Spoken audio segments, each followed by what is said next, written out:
fingerprints.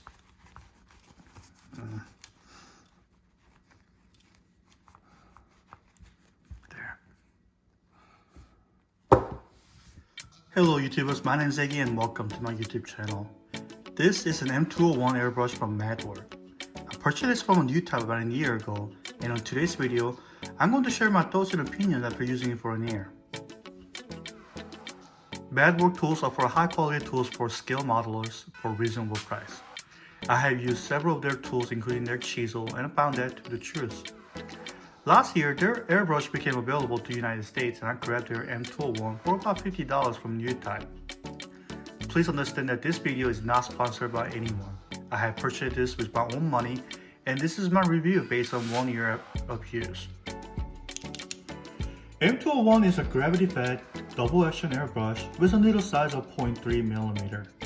Speaking from the experience, this airbrush setup is what I would recommend for general comply builders or to the beginner who wants to get into airbrushing for their scale models. Now, for those who are not familiar with an airbrush, gravity-fed means that the paint is fed to the mixing chamber via gravity, so the cup that holds the paint are held above the body.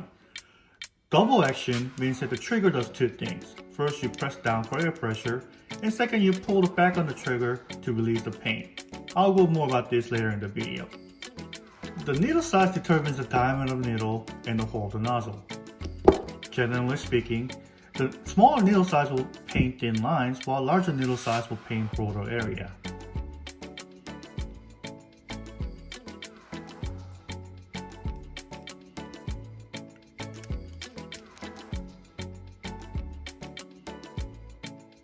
This airbrush uses tried and true design by Iwata, which is used by other companies as well. The design works well and is easy to use and clean. However, it also has its downside, mainly on this nozzle.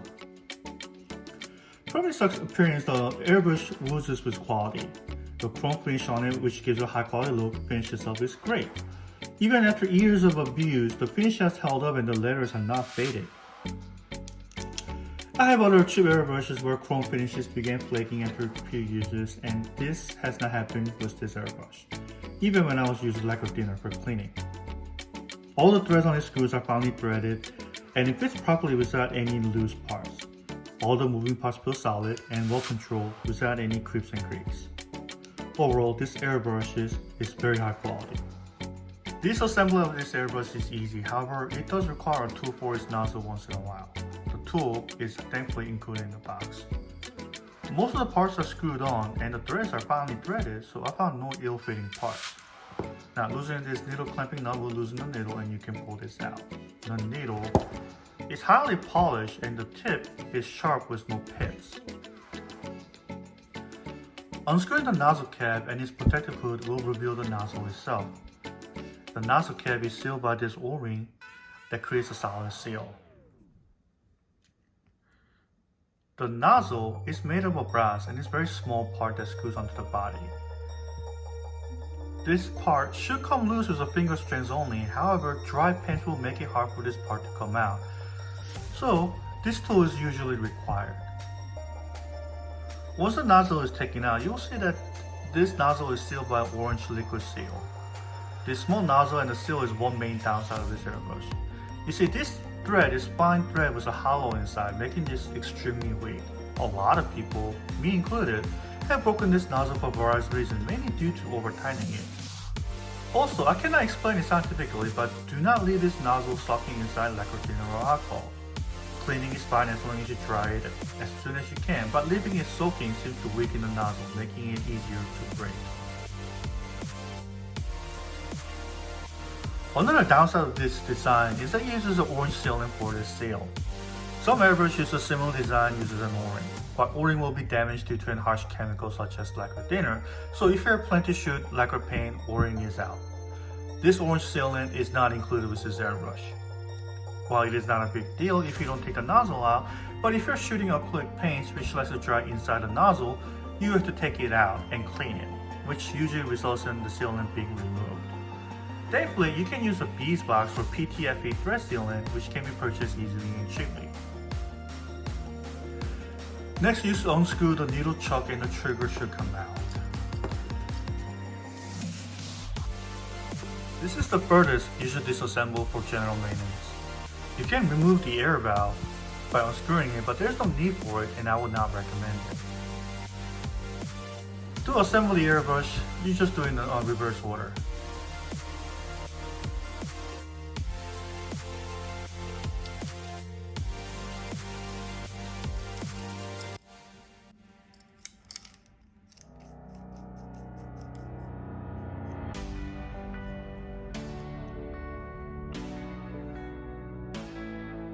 Just make sure that when you are screwing the nozzle, make sure it's a finger tight only. Do not use a tool to tighten the nozzle or you will over torque the nozzle and break it. If the airbrush leaks from the nozzle, you should reseal it using a sealant as a source of the seal, not by torquing and stretching the nozzle itself.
Now, because this is an Iwata design, the 1/8 hose fits like any other airbrush.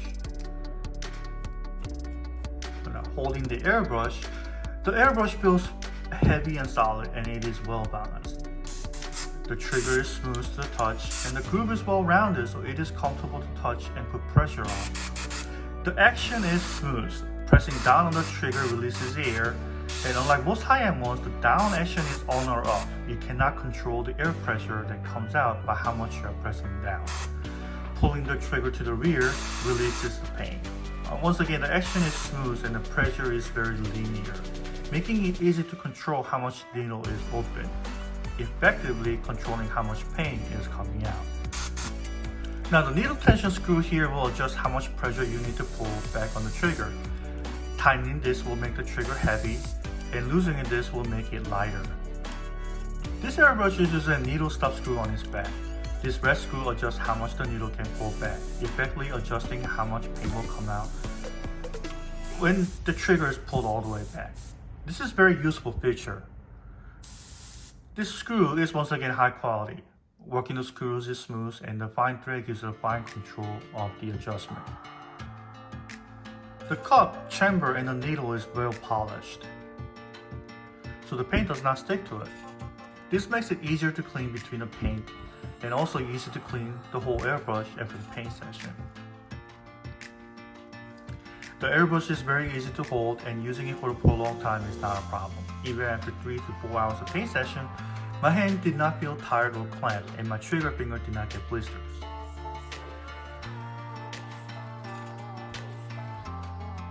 Airbrush is a fine instrument, so regular maintenance is required. That being said, its maintenance is keeping it clean and replacing the wearable parts as needed. To clean the airbrush, disassemble it as I explained before. Once it has been disassembled, I clean each part using a cleaning solution. If I use the lacquer paint, I use a lacquer thinner, and if I use acrylic paint, I use alcohol to clean the paint. I use paper towels to clean the large surface, such as its body and inside of the cup. I use a pipe cleaner to clean the small holes inside the body. For nozzles, I roll the paper towel that is soaked with a cleaning solution and stick it inside to clean it. For stubborn paint buildup, I use this nozzle cleaning tool to scrape the paint. Once again, do not leave the nozzle or any other airbrush part soaking for a long time in a lacquer thinner or alcohol. It will ruin it. For assembly, I put some sealing on this nozzle before tightening it to the main body. This should be finger tight and should not be torqued down using a tool. I lubricate all moving parts, threads, and O-rings while assembling, and also lubricate the needle before assembling. The amount of lubricant should be just enough to coat the part and it should not be oozing with oil. As for the type of lubricant, I use airbrush lubricant like this one, but you can also use an air tool lubricant or a CLP for the firearm.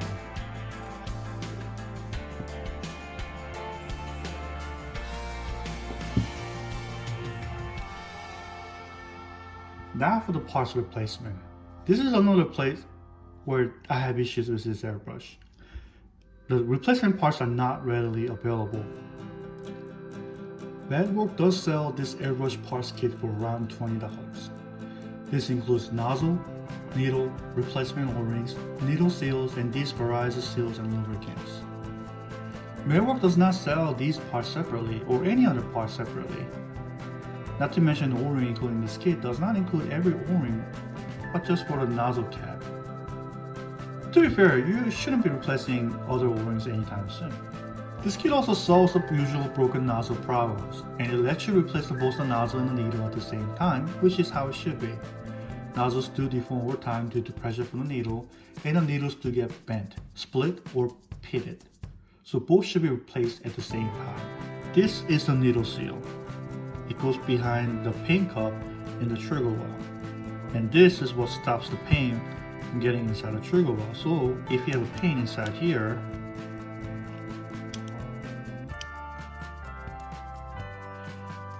it means you have to either replace this or adjust this. This airbrush uses a PTFE seal, so you can use a lacquer paint without damaging the seal. To replace this, you have to remove the needle and the trigger.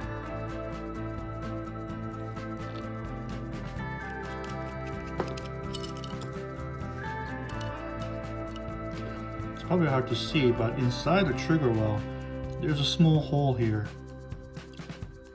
That small hole is this seal right here. To remove this, you need a small flathead screwdriver.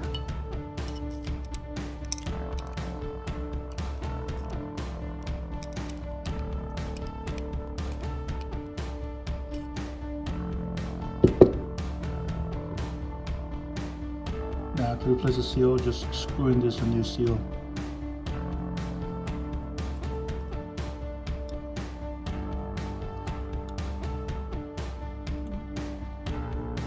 Now screw the seal all the way down without torquing down. From here, turn it clockwise to tighten the seal and turn it counterclockwise to loosen the seal. Now, when you pass the needle down,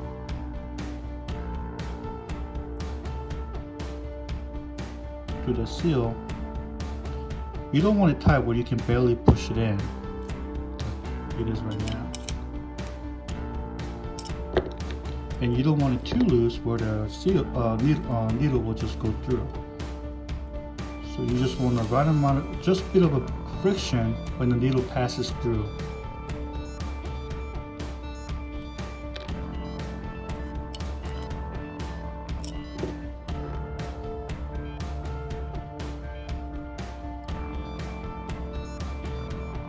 Now for this 3 tubes of seals and lubricant, SPO2 here is a seal that goes around the nozzle cap. Right here. Now this SPE2 red is a seal that goes inside the nozzle.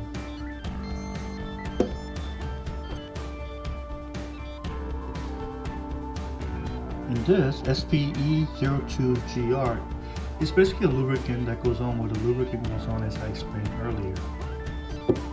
Now this parts kit is everything you need to refurbish the airbrush. However, it does not have everything, and I do wish that they sell the parts separately. For example, the cap for this paint cup on my airbrush grew lax and walked away. Now I can't find it, and I can't find the replacement cap either.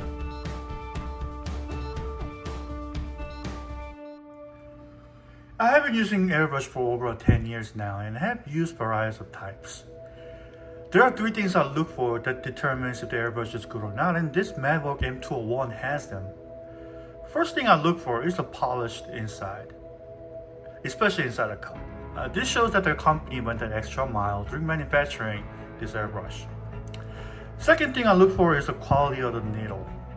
The cheap airbrush, like this Master airbrush, has a low quality needle that is not polished and surface is very rough. These needles use a cheap metal, so its tip, which has been sharpened, has been pitted or split, which caused the paint to be not very consistent. The third thing I look for is the trigger. The trigger is like the soul of the airbrush. It should not be loose, it should not be creaking or creeping. It should be smooth, linear action or progressive action depending on what you like. These three things really shows the quality of the airbrush, and as I said, this M201 checks all three boxes. This is an excellent high quality airbrush that is very reasonably priced at around $50. The whole airbrush is well balanced, and because of its smooth and linear trigger, it's very easy to use and gets very little fatigue during painting. All touch point has been smoothed out, including this trigger, so you will not get any blisters for using it. Because the paint cup and the chamber is well polished, it is easy to clean, and its chrome body is top quality, so keeping it clean is easy and it should last you a while even during heavy use. Because it has an Iwata design, it fits the usual 1/8 inch hose, so easy to install all kinds of adapters such as water check for this airbrush, although I am not sure about the parts interchangeability between other designs. The downside of this airbrush is that it has a small nozzle which is easy to break. It also uses a sealant that needs to be replaced frequently instead of a regular seal that are reusable. This gets a little bothersome when I'm using acrylic paint since I have to clean the nozzle frequently. But this wasn't a big deal when I was using a regular paint. The parts for this airbrush cannot be purchased separately, so you have to rely on the $20 parts kit, which includes everything. Honestly, there aren't a lot of downside. For $50, this is high quality airbrush. Considering this POS by Master is $30 to $40, it is mind blowing that you can get this high quality airbrush for this little price. So for these reasons, I recommend this airbrush. Thank you for watching this video. If you like this video, please hit the like button and don't forget to subscribe.